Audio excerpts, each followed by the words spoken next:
reading of English Journey by J.B. Priestley. Happy Easter. It's the 12th of April. It's Easter Sunday. And I am talking to you from the interior of Westminster Cathedral. Oh, I'm sorry. I'm still in my back room at the edge of the South Downs and beside the English Channel here in Worthing in West Sussex. I do apologise. I thought for a moment I had been transported to one of the great buildings of the... whenever it was built. Anyway, hello, welcome once again to another live.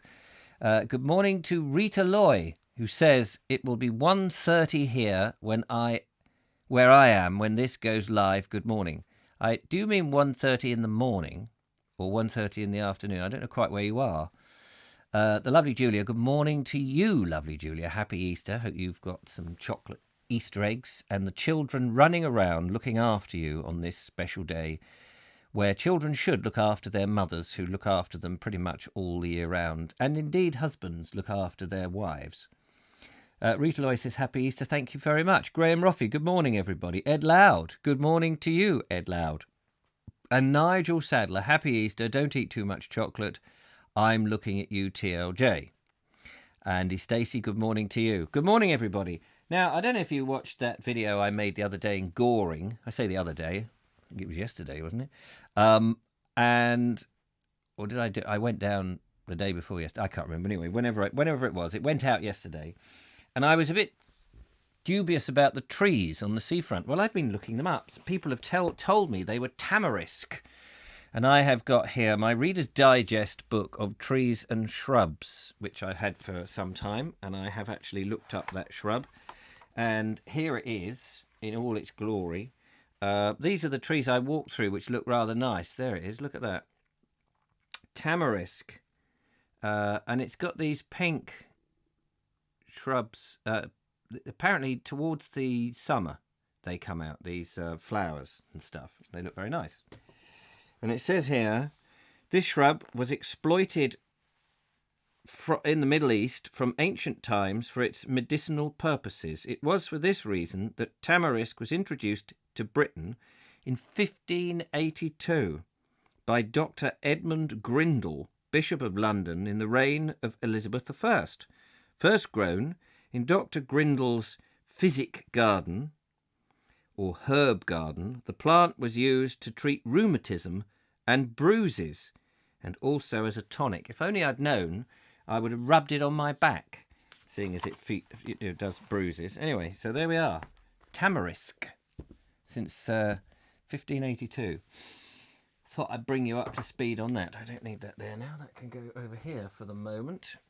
Also, before we get reading on J.B. Priestley's thingy, I found on my collection of books that I have bought that I didn't know much about, I have here a J.B. Priestley novel, Found, Lost, Found, or The English Way of Life.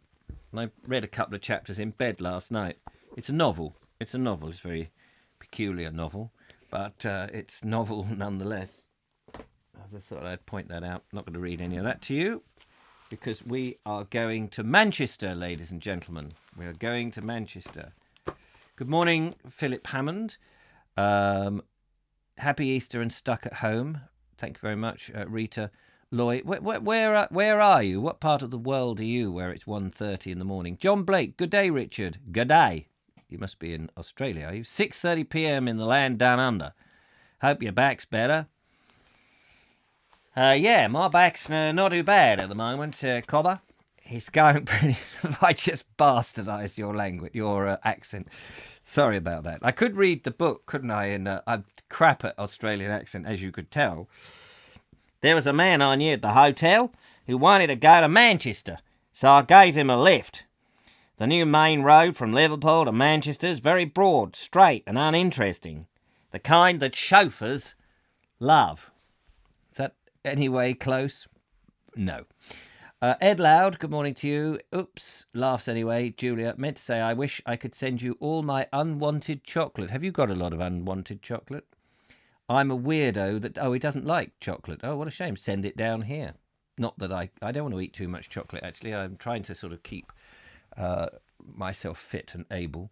Fiona Hammond, good morning, Richard and Julia. Oh, Los Angeles in California is Rita Loy, so that's 1:30 in the morning. Are you like Ramiboo, who haven't yet seen somebody who can't sleep at night? What is it when you can't sleep at night? I've forgotten the term. Doesn't matter. I'm always forgetting the term.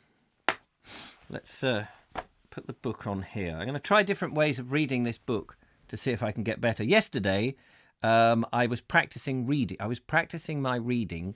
I looked online to sort of see if there were ways to help you sight read. And one person said, make sure you pronounce the last letter of every word. I thought that's interesting. It makes it sound very crisp. So I'll try and incorporate that. You don't be thinking too much of these things. And the other one is to see every word and not try and... Insomniac, yes, thank you, Julia. Insomniac, that's it.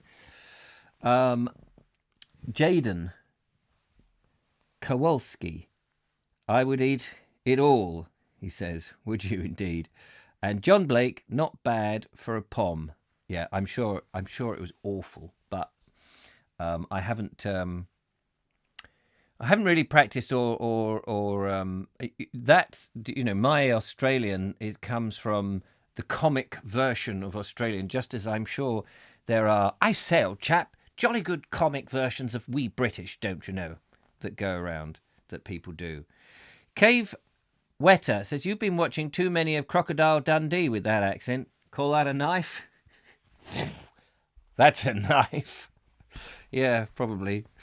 Right, shall we proceed with our reading of English Journey by J.B. Priestley? This is part 2 of chapter 8, to Lancashire. I will read this in an English accent. I think I will do less damage. There was a man I knew at the hotel who also wanted to go to Manchester, so I gave him a lift.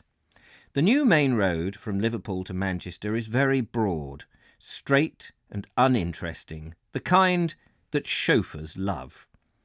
Even if there had been much to see, it is doubtful if we would have seen it, for there was some fog about, and it looked as if there would soon be a great deal more. The cold damp seemed to penetrate everything. The two of us huddled inside our thick overcoats, sat at the back and talked all the way. This man's firm runs cafes and dance halls in various London suburbs and provincial cities, so that you may say, he makes his money out of the new frivolity of our age, which we so often hear condemned by people who do not happen to like cafes and dance halls themselves, and do not see why others should. Golly, strange mentality of people back in 1933. Didn't like cafes and dance halls. Well, there you go. He goes round visiting these places from time to time, had just inspected their Liverpool properties, and now wanted to have a look at their big cafe in Manchester. He did not like Manchester. It seems that when his firm decided to open the cafe on Sunday evenings, they asked the Manchester City Fathers if they could provide their patrons with music, a little orchestra, and a singer or two. The City Fathers said, no, we can't allow that sort of thing in Manchester. So they asked if the cafe could have gramophone music. The fathers promptly replied, certainly not. No gramophone in public on Sunday. Could they then install a loudspeaker in the cafe and thus entertain their patrons with the programmes that Sir John Reith himself passed for public consumption on the Sabbath? Again, Manchester refused permission. So now, he informed me dryly, the cafe is open on Sunday evenings and generally full, but nothing happens in the way of entertainment, and his firm is saved the expense of providing it. The people are only too willing on winter Sunday nights to go in and stare at one another. It is a change from the streets or the back bed sitting rooms up the Oldham Road. There was a time when Manchester was known as the home of living causes, but exactly what living causes are finding a home there now, I do not know. It was also said that what Manchester thinks today, England will think tomorrow. But that was before our time, though we still see some of the results, let us be fair, the worse results of what Manchester thought in what has been left to us to mourn over by the vast, greedy, slovenly, dirty process of industrialisation for quick profits, and damn the consequences.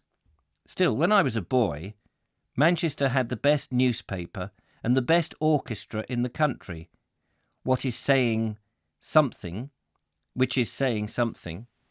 Its citizens could read the Manchester Guardian in the morning and listen to the Halle under Richer in the evening, were not badly off, and could be said to be in touch with civilization.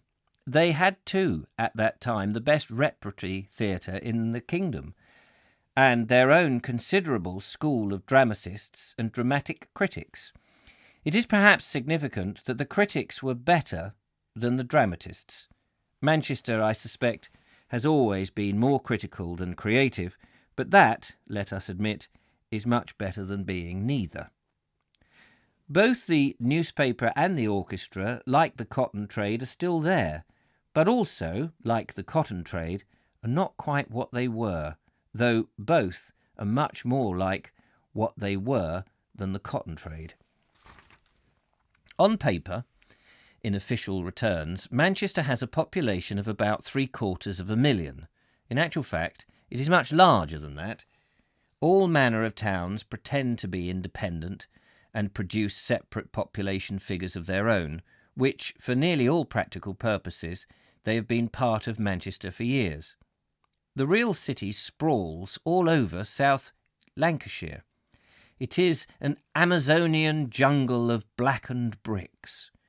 You can take trams in it for hours and hours, never losing it, and arriving into broad daylight. The real population of Manchester must be getting on for 2 million. You seem as long getting at the heart of the city as you would. Sorry, that seems wrong. You seem as long getting at the heart of the city as you are when driving into London itself. Unlike Liverpool, all this is Lancashire proper. Liverpool is simply Liverpool. Its people, or at least the uneducated among them, have an accent of their own, a thick, anadoidy, cold-in-the-head accent, very unpleasant to hear. Once you touch Manchester, or any of its satellite towns, you are really in Lancashire. The people talk with a Lancashire accent, and if you are a southerner, you may imagine that you have landed among 1 million music hall comedians.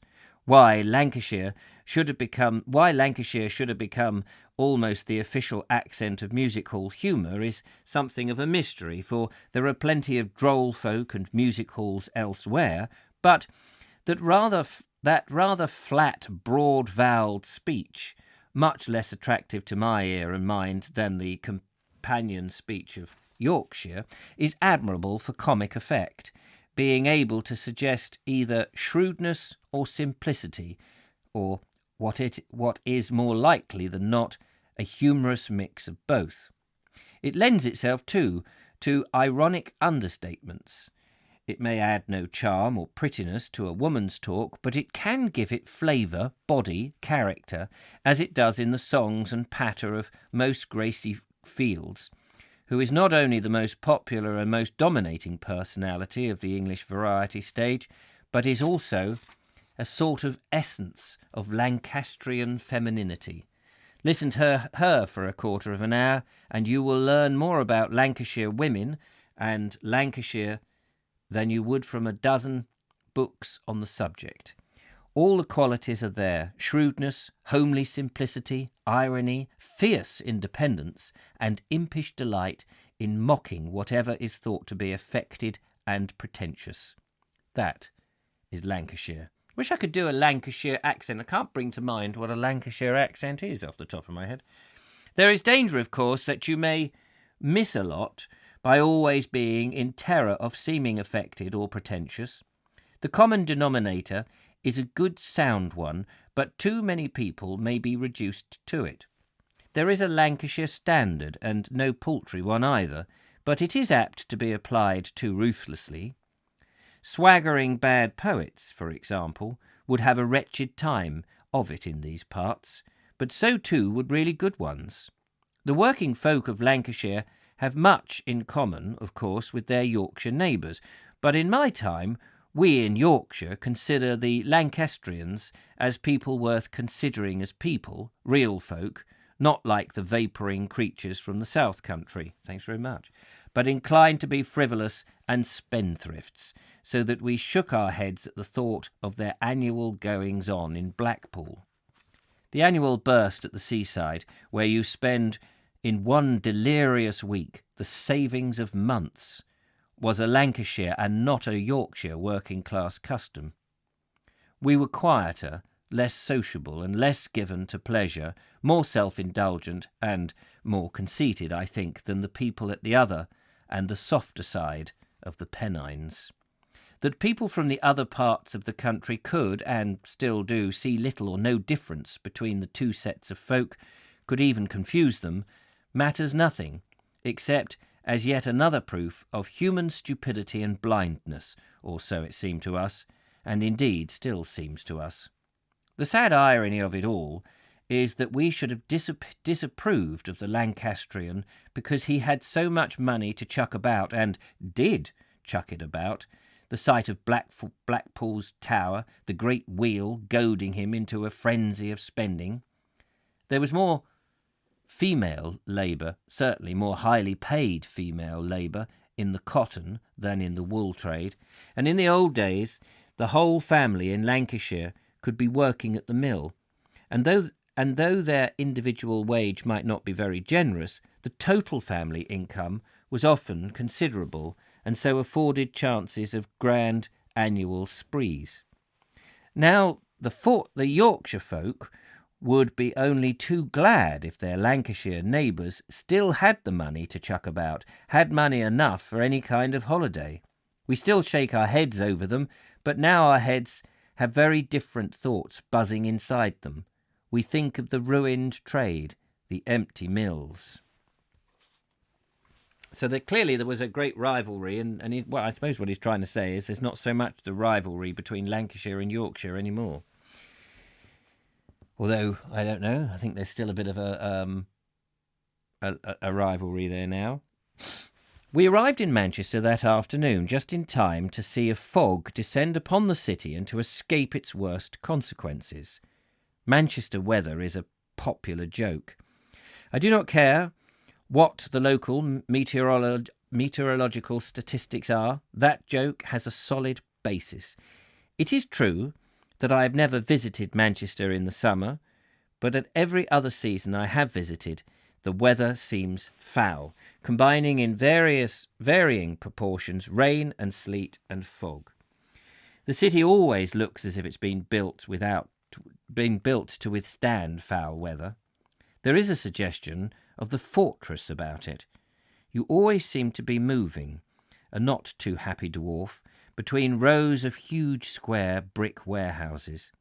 Even the public buildings, and there are plenty of them, big, solid, impressive fellows, look as if they are slowly transforming themselves into square black warehouses.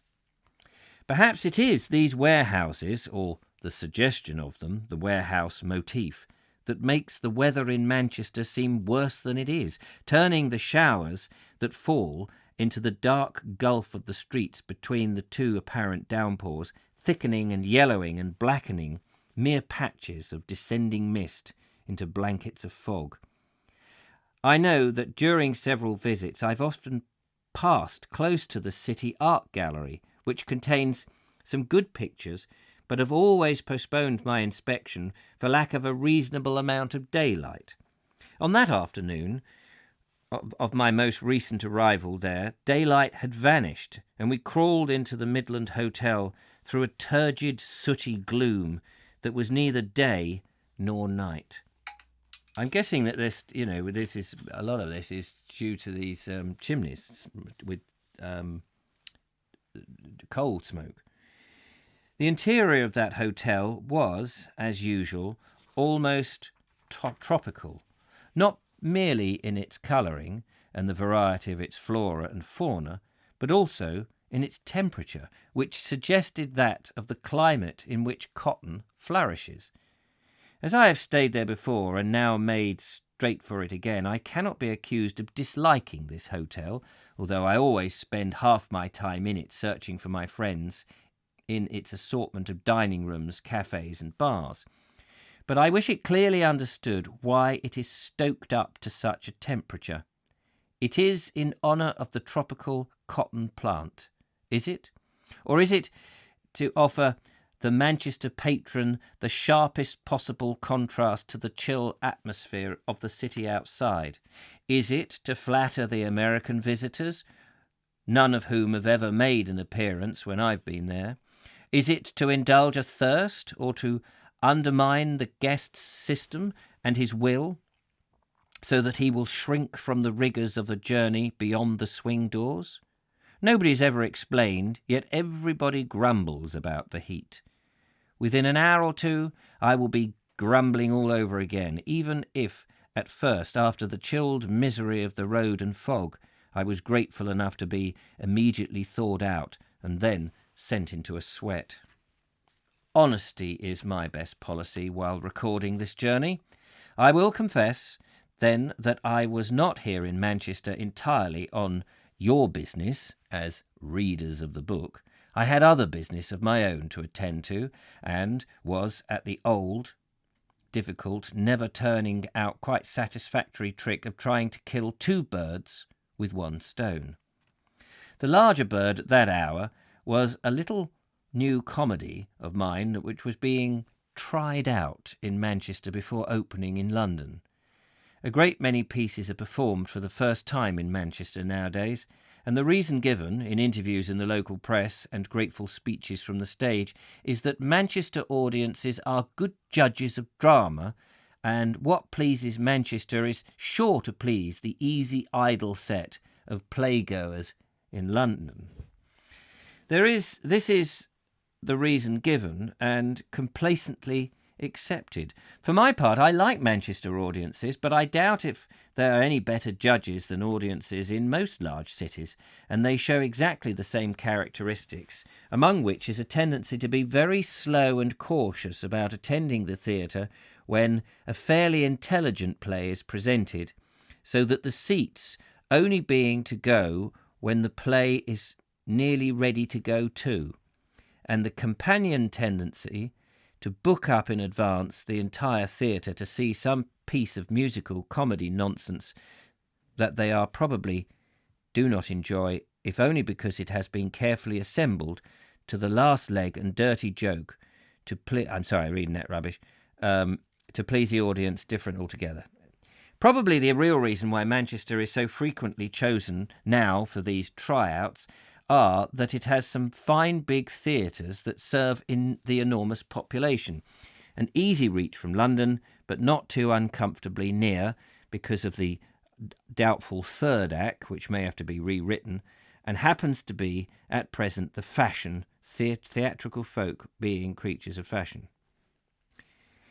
Here I was, then, no longer the inquiring traveller, but a worried dramatist, with a new little comedy still untried, a company somewhere on a train, and perhaps lost in the fog, a stage manager and a carpenter probably trying to find the set and props, a producer brooding over his lighting, and that curtain to Act 2, and an enormous theatre now rapidly filling with that specially thick brand of fog that finds its way into Oxford Street, Manchester.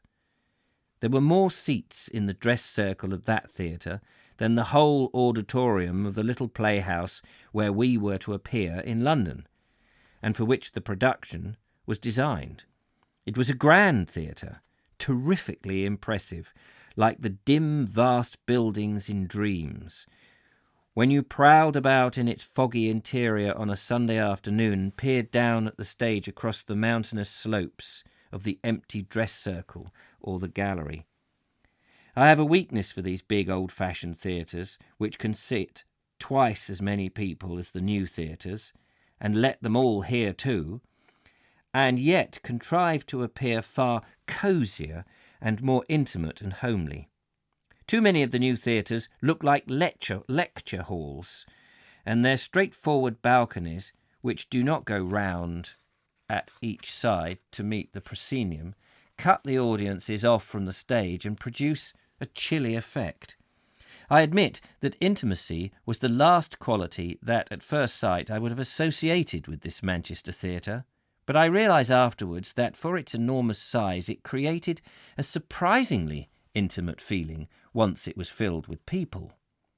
At first, looking down from the gallery on the vast proscenium arch, I told myself that the fantastic spread of the curtain there could reasonably be raised only to reveal a full set of a city square in which 50 baritones in the uniforms of the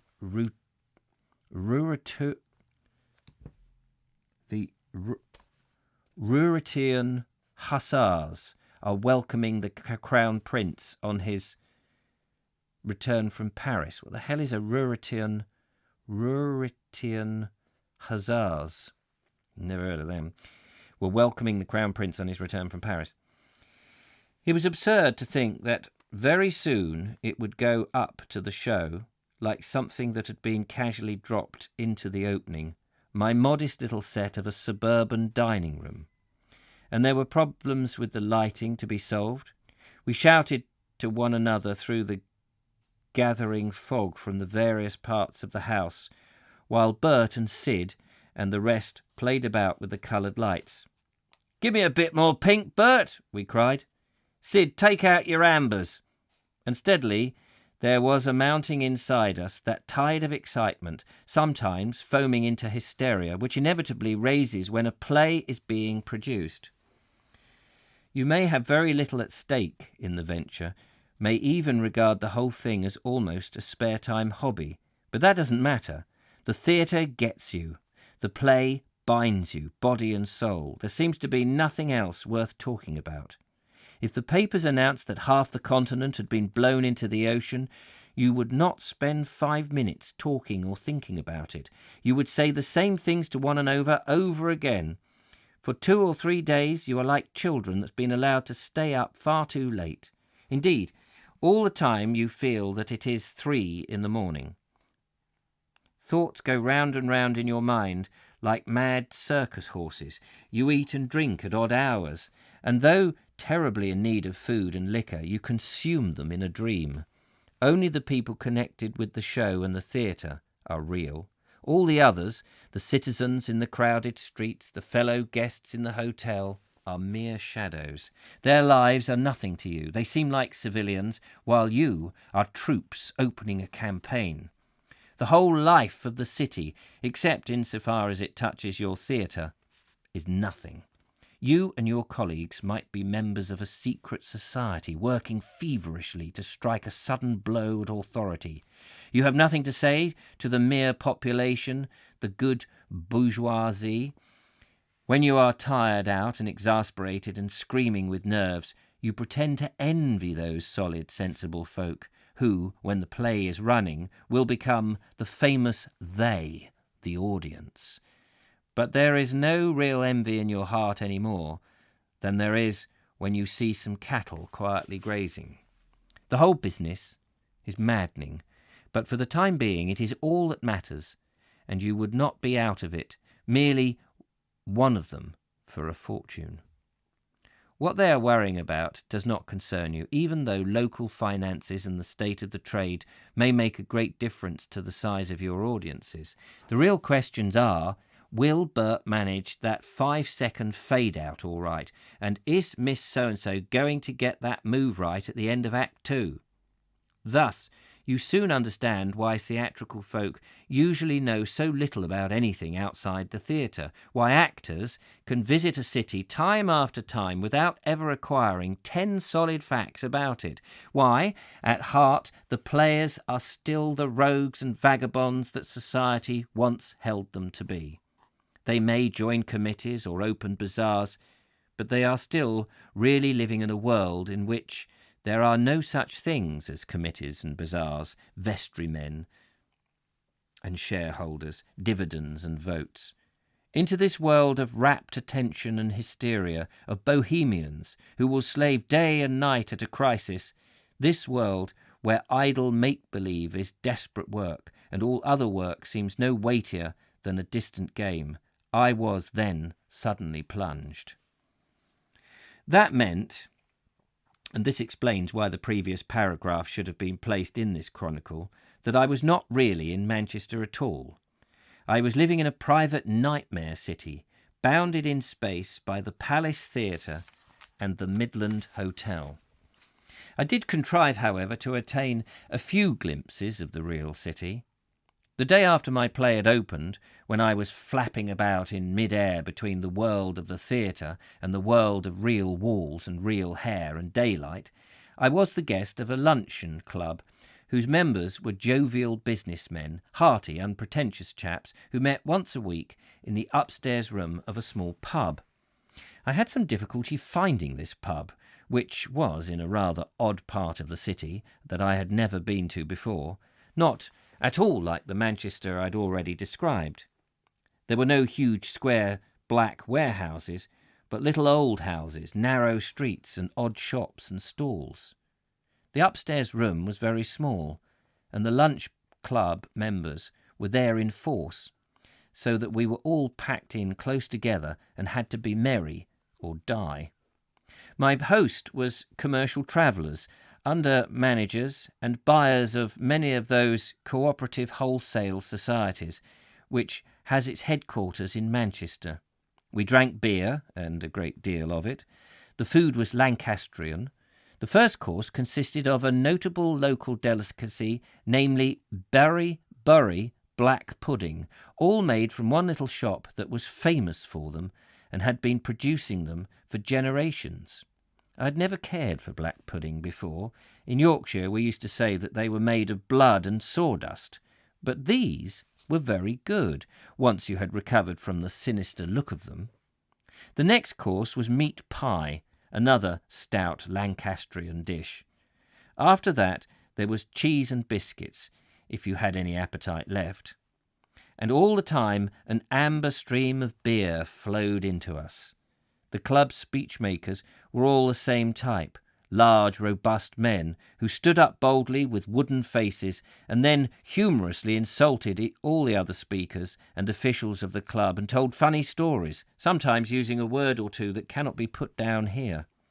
The wooden face that they could all achieve was obviously part of their performance as droll speakers, and I suspect that the grins and giggles of the London after-dinner speakers, who want you to realise at once that they do this sort of thing awfully well, would have been frowned upon up here. Some of the stories told in broad Lancashire were excellent. They had the right grimly ironical quality. Here is one I happen to remember, of those that can be repeated for a mixed audience. A weaver up Blackburn way had just lost her husband. "Where are you going to bury him?" a neighbour asked. I don't know if this is the right accent at all. "I'm not going to bury him," she said. "Well, what are you going to do with him?" she was asked. "I'm going to have him cremated." I've gone West Country now, she replied. The neighbour was impressed. "But whatever will you do with the ashes?" she inquired. "Ah, I'll tell you what I'm going to do with the ashes," said the woman. "I'm going to have 'em put in an egg timer. That devil would never work when he was alive, so he can start doing a bit of work now he's dead." That seemed to me a very good story, even though I'm no longer under the influence of beer and Bury black pudding. It is a fairly simple of the Lancashire's grimly ironic humour. The lunch itself was perhaps typical.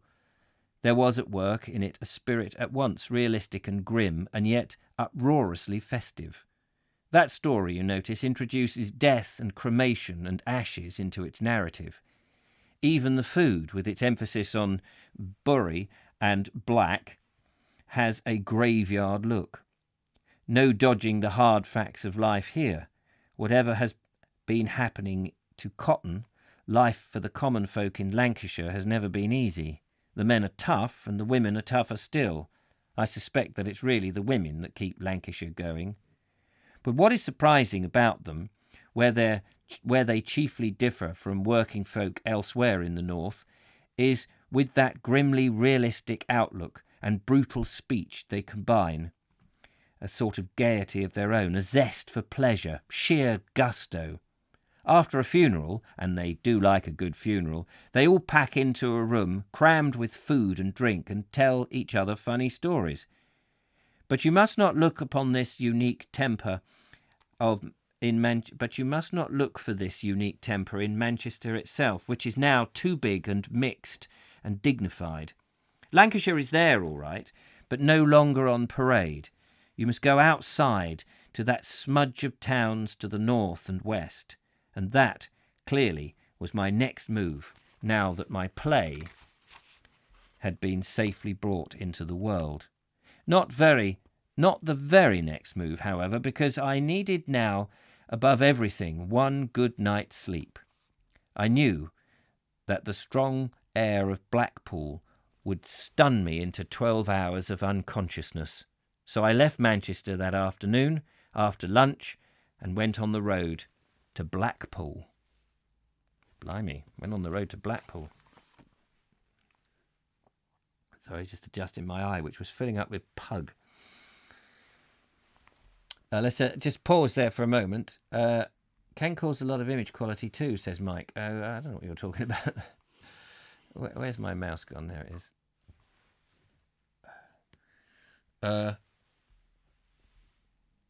Hello, Ramiboo. I bought myself a couple of peanut butter eggs when I took my mum grocery shopping on Wem. Oh, right. Sorry, my having looked at the close-up words, I always get this issue that I can't then focus. I wish there was a way of making the text bigger. Because as you know, when I look at the text, it's on the other side of the room there, and it is quite diddy. It's quite diddy. Morning, Richard, says Organic Paul. Good morning to you. Rita Loy. Where is Oregon? Oh, where in Oregon? See, I can't distinguish. I wish I could. Does it make any difference if I brought it over here? Hang on a minute. I've got that. Is it me, or is the focus on this going out? Then later in crisp focus again. Is it? It could be. The focus should be set. Tell you what, my focus is going all over the bloody place. I tell you. God. Not my dodgy eye. Of course, that's got no focus in it at all. I've never noticed anything like.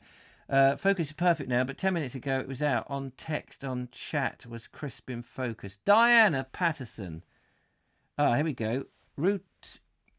Ruritarian is an imaginary. Is that cute, King? I can't. The words have gone so fuzzy. Cute kingdom. Ruritarian is an imaginary cute kingdom. So, okay. A cute kingdom. Sorry, I'm just trying to work that out. Does connection speed cause focus problems? With me, it causes buffering. Yeah, well, I suppose if connection speed isn't there, you're likely to have the picture quality diminish, so it would go out of focus. Can cause a lot of image quality too. Oh, there we go. Morning, Ramaboo. Did you get any Easter eggs? Best thing is to watch the replay later and see if the focus has changed. Yeah, probably. You'd probably get the best signal going up to YouTube, and then it's trying to spit it out immediately, and it's trying to do that. But I guess it does record it, their end, pretty okay. You could pick up that line to read. Yes. Well, I did try to read it. You said much better than... Anyway, yeah. I don't know what you can do to crisp up one's eyes. It's probably age. It's probably not being able to go out. That's what it is. Right, to Blackpool. Let's see where he goes into Blackpool. Let's see if... see how we go with this. I might have to get my reading glasses. I have got some reading glasses, but they are they magnify in a way which is very irritating to read. It's probably because this is all artificial light. I'd much rather read in proper natural daylight. This is all artificial and pretend daylight. We went through Bolton. Between Manchester and Bolton, the ugliness is so complete that it is almost exhilarating. It challenges you to live there. That is probably the secret of Lancashire working folk. They have accepted the challenge. They are on active service, and so, like the frontline troops, they make a lot of little jokes and sing comic songs. There used to be a grim Lancashire adage, where there's muck, there's money. But now, when there is not much money, there is still a lot of muck.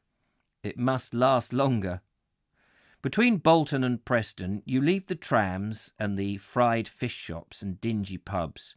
The land rises, and you catch a glimpse of rough moorland. The sun was never visible that afternoon, which was misty and wettish, so everything was rather vague, especially on the high ground. The moors might have been the Arctic tundras. The feature of this route, once you were outside the larger towns, seemed to me to be what they call in the north the hen runs. There were miles of them. The whole of Lancashire appeared to be keeping poultry. If the cotton trade should decline into a minor industry, it looks as if the cotton trade should decline into a minor industry, it looks as if the trains that once carried calico will soon be loaded with eggs and chickens. It is, of course, the extension of what was once a mere hobby. Domestic fowls have always had a fascination for the North Country mill hands. It is not simply because they might be profitable. There is much more in it than that. The hen itself, I suspect, made a deep subconscious appeal to these men newly let loose from their roaring machinery. At the sound of her innocent squawking, the buried countryman in them begins to stir and awaken. By the way of poultry, he returned to the land, though the land he had may have been only a few square yards of cindery waste ground. Now, of course, a sheer necessity plays its part too. We were going through that country of the dole. Beyond Preston, in a flat and characterless countryside, all the roads suddenly become very straight and wide, and display large, cheerfully vulgar advertisements. That is because they, like you, are going to Blackpool. Even if you didn't intend to go to Blackpool, once you had got beyond Preston, you would have to go there. These roads would suck you into Blackpool. That is what they're there for. There is no escape. Blackpool has a comparatively long season, but it does not include November. It starts at Easter and then goes through to October, reaching its height in July and August. For a week or so, about Christmas, the hotels and larger boarding houses are full and noisy again. But November is dead out of season. The great roaring spangled beast is hibernating. I came into the town near the South Shore, where the enormous amusement park, with its terrifying giant coasters and other fantastic idiocies, was submitting silently to the wind and the rain. As I intended to put up for the night at the other end of town, I sent the car and my luggage along the length of the promenade ahead of me and got out and walked. I realised then that no genuine fresh air had come my way for days. I'd been living on stuff that had been used over and over again, warmed up trash. Here there was air. It blew in great salty gusts. Within 5 minutes I felt half drunk. I was sober enough, however, to notice the black pool was deserted or asleep.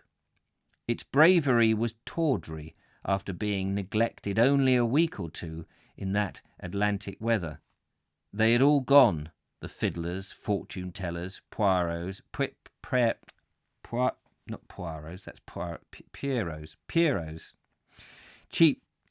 cheapjacks, waiters. What the hell is a cheapjack? Cheapjacks, waiters, and sellers of peppermint and pineapple rock. Nobody was demonstrating, with voice, piano, or saxophone, the season's hot successes. Nobody was cooking or enjoying or touting for those nice hot dinners. There was, in short, nothing hot left. All was chill and wet, but gloriously fresh. The three peers had done with frivolity for this year, and were now engaged in their proper stern task of holding up against the dark, raging sea. There was only a glimmer of light from the famous tower, and the great wheel was gone forever. Nobody was suggesting an hour's sail. I was not asked to buy anything along the whole length of the promenade. Blackpool Resort was dead, and even the residential town, which is of a considerable size, was moribund.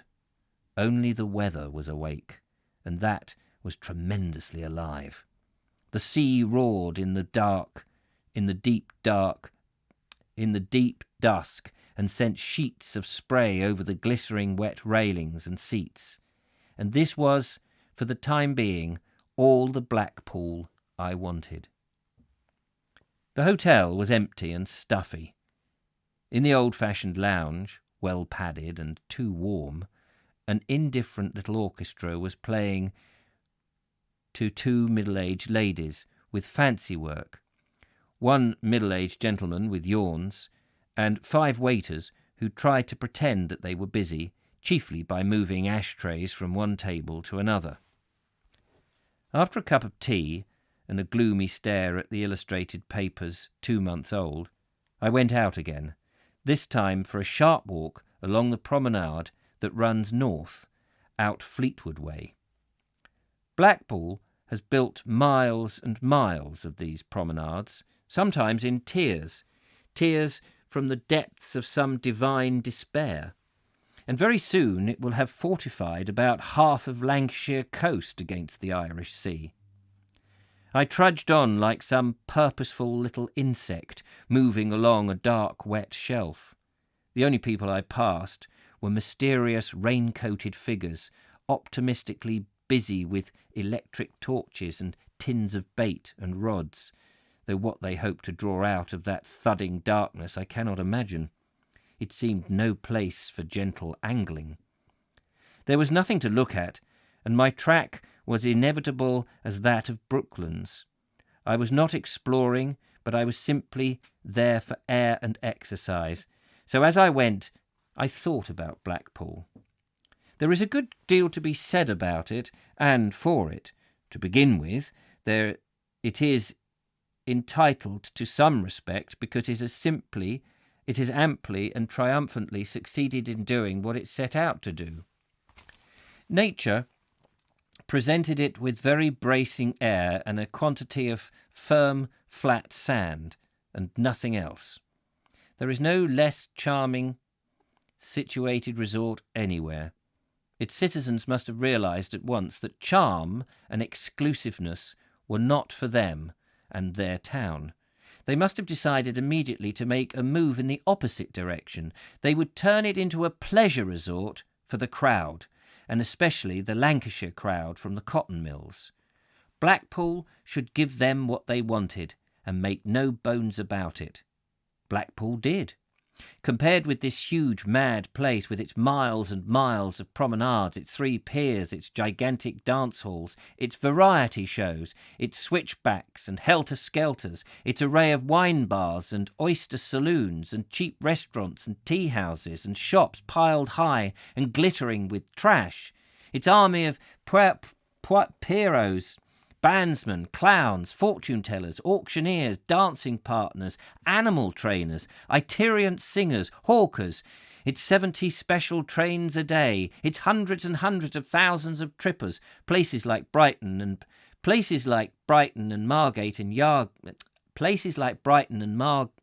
Yarmouth are merely playing at being popular seaside resorts. Blackpool has them all licked. It has recently built a bathing pool that does not hold mere hundreds of people, but thousands, the population of a small town. It has decided that it ought to extend the season into October, while the beds are still aired and the frying pans hot. And so now, every autumn, it has the whole front, miles of it, illuminated with coloured lights, not a few thousand coloured lights, but hundreds of thousands of them. That is Blackpool. It is a complete and essential product of industrial democracy. If you do not like industrial democracy, you will not like Blackpool. I know people who would have to go into a nursing home after 3 hours of it, in the season, of course. I am not one of those people. I have never actually been in Blackpool at the crazy height of its season, during the various Lancashire Wake weeks, but I knew it before the war, and I have seen something of it since. It is not, in my opinion, as good as it used to be. There are various reasons for this. One of them is that, like all originators, it has suffered from the mere passing of time, during which time others have been able to follow up its example. Thus, for years before the war, public dancing on a big and rather luxurious scale was part of Blackpool's programme, and the great ballrooms in the Tower and Winter Gardens, where spinners and weavers by the thousand could dance on perfect floors to the music of good orchestras, were famous throughout the north. Now, public dancing of this kind can be found anywhere. Even the Potteries have got enormous new dance hall in which, on occasion, notable dance bands from London scream and croon. The rest of the world, we can see, is catching up with Blackpool, our first great entertainment caterer to the sixpenny crowd. There is, however, another and better reason why I think it's not as good as it was. From the few glimpses I have had of the place since the war, I gather the impression that it lacks something of its old, genuine gaiety. Its amusements are becoming too mechanicalised and Americanised. Talkies have replaced the old roaring variety turns. Gangs of carefully drilled young men and women with nasal accents employed by the music publishers to plug their hot Broadway hits have largely replaced the pierrots and minstrels. The entertainers are more calculating, their shows more standardised, and the audiences more passive. It has developed a pitiful sophistication, machine-made and not really English, that is much worse than the old hearty vulgarity. But then in the meantime there have been changes in the class for which it caters. One section of it has gone ahead and does not want the new Blackpool, and would probably have rejected the old. It doesn't care for the mass entertainment and prefers to spend its leisure in quieter places, cycling and walking and playing games in the sun. There are plenty of young working class of that quality now in the north. The rest of them, the less intelligent and enterprising, are, I feel, fit patrons of the new Blackpool, which knows what to do with the passive and listless, but would not have been quite up to the energetic old Blackpool, crowded with vital beings who burst out of the factories for the annual spree as if the boilers had exploded and blown them out. In those days, I remember, they used to descend upon the town as if they were about to be besieged, for they were loaded with eatables, with whole boiled hams and sides of bacon and round tin trunks filled with cake. More often than not, they paid for their lodgings on arrival, for then they knew that every penny left would be spent. And they returned home with a stick or two of pink or yellow Blackpool rock, a plush-framed photograph of the tower and the wheel, and other half of the excursion ticket, and nothing else. And for the next week or month at home, they would have to live on tick or tally.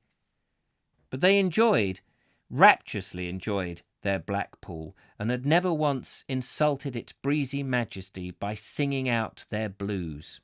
In those days, you did not sing the woes of distant Negroes, probably produced to such misery by too much gin or cocaine. You sang about dear old Charlie Brown and his pals, and the girls, those with the curly curls. These songs were nonsense too, but they were our own silly, innocent nonsense, and not another country's jaded, weary nonsense. They had a fresh, lilting quality, and expressed high spirits, not low spirits. The Blackpool that sang about Charlie Brown and the girls with their curly curls was the mecca of a vulgar but alert and virile democracy. I'm not too sure about the new Blackpool of the weary ditties. It would not be difficult, I feel, to impose an autocracy upon young people who sound as tired as that. Fortunately, there are other young people who do not come this way at all, but go climbing on the moors into the sun, and maybe they have their own ideas about politics, just as they apparently do about holidays. I returned to the hotel after 4 or 5 miles of this dark, wet promenade, blown about and a bit weary, but thinking that some air had found its way into my lungs at long last. I had a drink in the only bar there, an American bar with a white-coated young man in attendance. I was his only customer, and we had some talk, chiefly about his trade of cocktail shaking. He had just been away for a week, it had appeared, and had spent a good part of that week seriously investigating the cocktail shaking and American bar situation in other parts of the country. He talked very solemnly about other bars, their decoration, prices, and so forth. His considered opinion was that prices were far too high, and anybody would have thought that he was discussing the cotton trade itself. It's an odd thing that all the people connected in their work with this fashionable frivolities of the day, against which sermons are preached and passionate letters written by elderly moralists to newspapers, are sober and solemn and heavily serious. This young barman might have been a favourable disciple of Dr. Smiles. I have met others of his kind, lads who toot on saxophones in dance bands, talk as if the weight of the world were on their shoulders. I once talked to a young man who was a professional dancing partner in a fashionable West End restaurant, and if he had been the Undersecretary for Foreign Affairs, he couldn't have taken himself more seriously. Some youngster who has written the music for a dirty song in a revue will talk of his work as if it was composing Beethoven's 10th Symphony for him, while the agonising conscientiousness of the youth has been given the job of designing costumes for 5 chorus girls in a cabaret is painful to witness. It looks as if this age were only frivolous in its values, which are about the only things sensible people take seriously. I can see excuses for the age, however, and probably will be, and they will. I can see excuses for the age, however, and probably they will be found scattering among these pages. That night, thanks to Blackpool's air and my walk, I had about 11 hours of deep, untroubled sleep. Considering the time of year and the deserted state of the town, I thought my bill excessive, but paid it without a frown. After all, there had been no extra charge for that air, those 11 glorious hours, and now I was ready to discover what was happening elsewhere in Lancashire. At the moment, all that was happening here, and probably was happening all over the country, was a downpour of rain, so fixed and implacable that it looked as if it was going to go on forever. And there I shall leave it, having got to part 4 of our trip. So, yeah, how about that? Blackpool. That was an interesting description of Blackpool and the old days of Blackpool, which I assume he's talking about in the 1920s or something like that, with before American influences, I say, very carefully, knowing that we have Americans watching.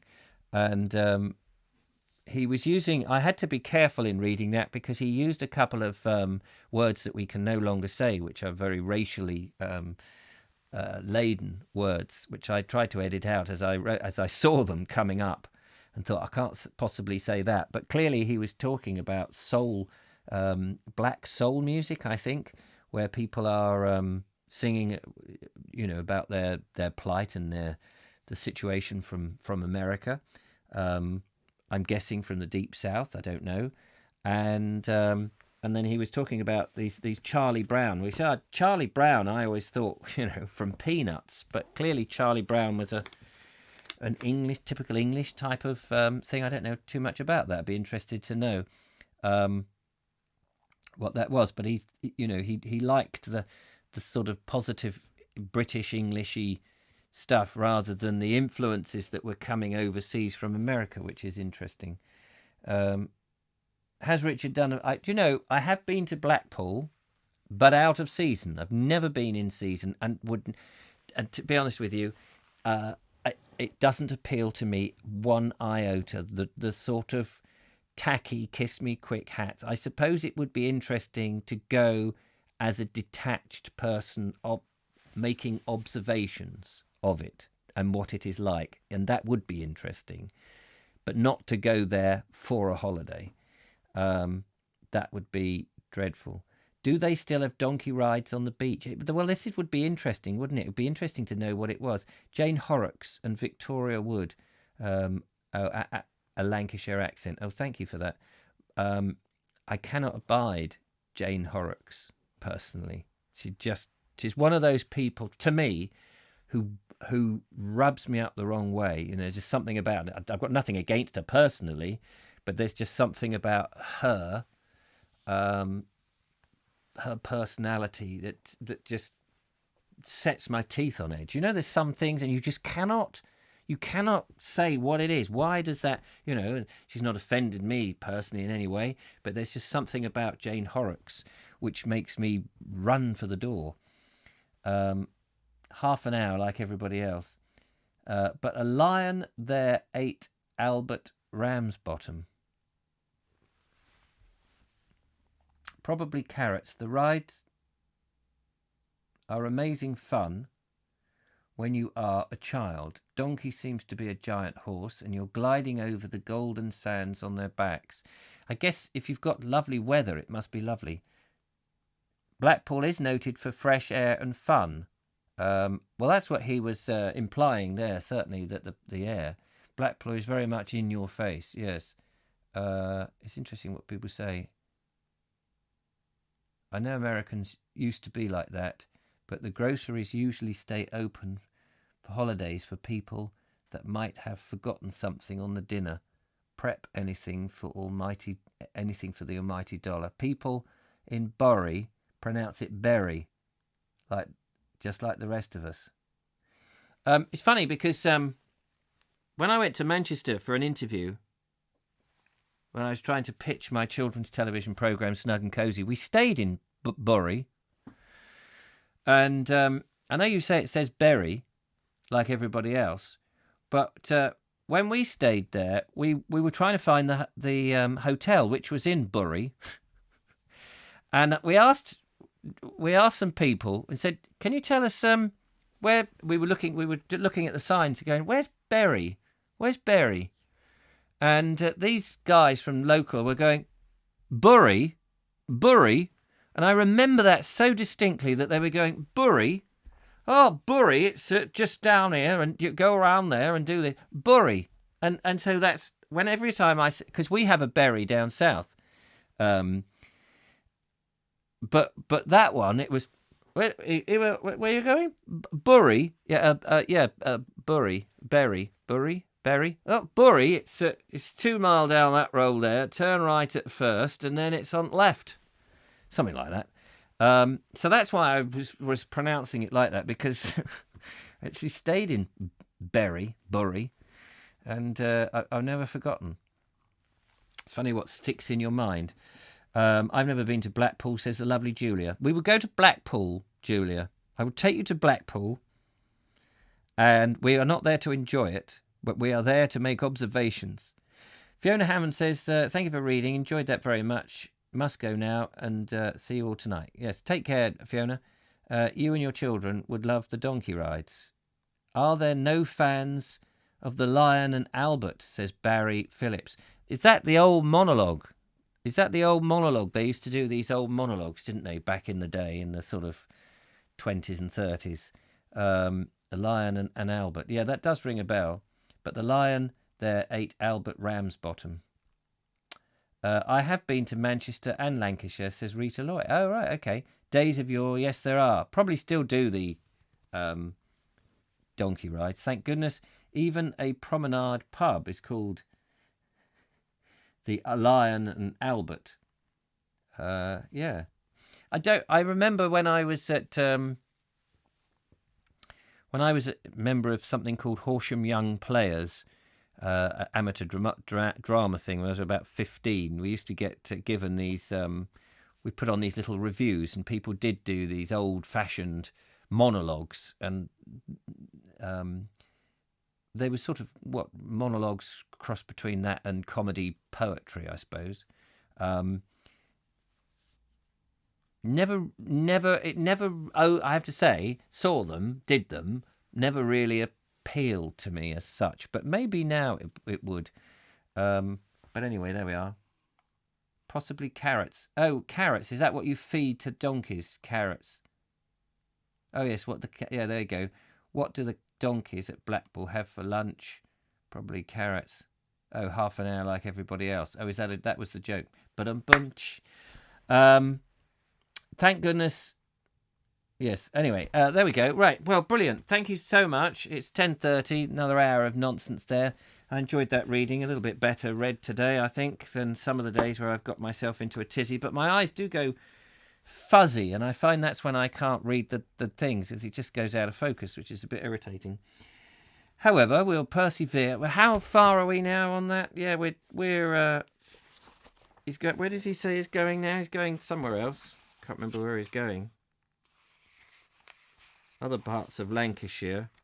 Then up to the Tyne, East Durham, Lincoln and Norfolk, and to the end. I wonder where the end is. Anyway, quite interesting. Thanks for another lovely reading. Thank you very much, lovely Julia. I do my best. It's good training. If nothing else, it's good training. That's what I say. It's my excuse. Anyway, take care. Thank you very much. I have managed to go out this morning and do two little walks, with my back, by the way, which is much, much better.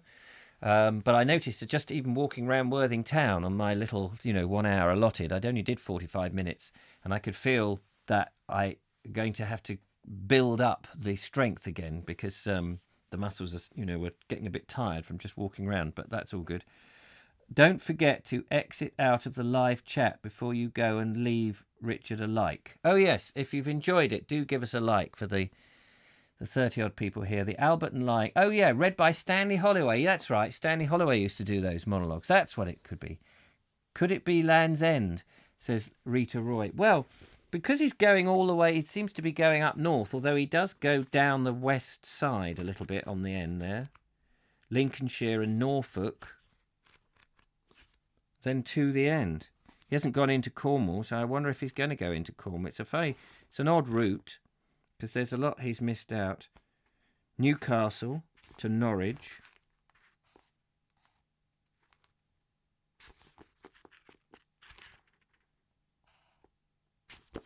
Don't know. Can't see where he ends up. Anyway, take care, one and all. Thanks very much for watching. I will catch up with you later. Going to be cooking a roast dinner for Billy and Sharifa today. So I've got to light the Essie at a little earlier and make sure I've eaten before we do the 8 o'clock show on the board. Are you doing a live, Richard? Are you spending some holiday time with your family? No, of course I'm doing a live. Spending my time with my other family. You lot. No, because we're going to do an afternoon lunch. Be finished by 5, 6-ish, and then I'll be back in here prepping up the show. Oh, I needed to ask the lovely Julia if she's still there, because Ramiboo, Lisa, said, would you appear on the show? And I wondered if we did the laptop thing for tonight's show, Julia. Let me know. I'll talk to you. I'll give you a ring anyway. That's it for now. Take care, one and all. Must end. I'm just babbling along otherwise. Take care. Nice to talk to you, and have a good and happy Easter. Bye-bye. Bye-bye.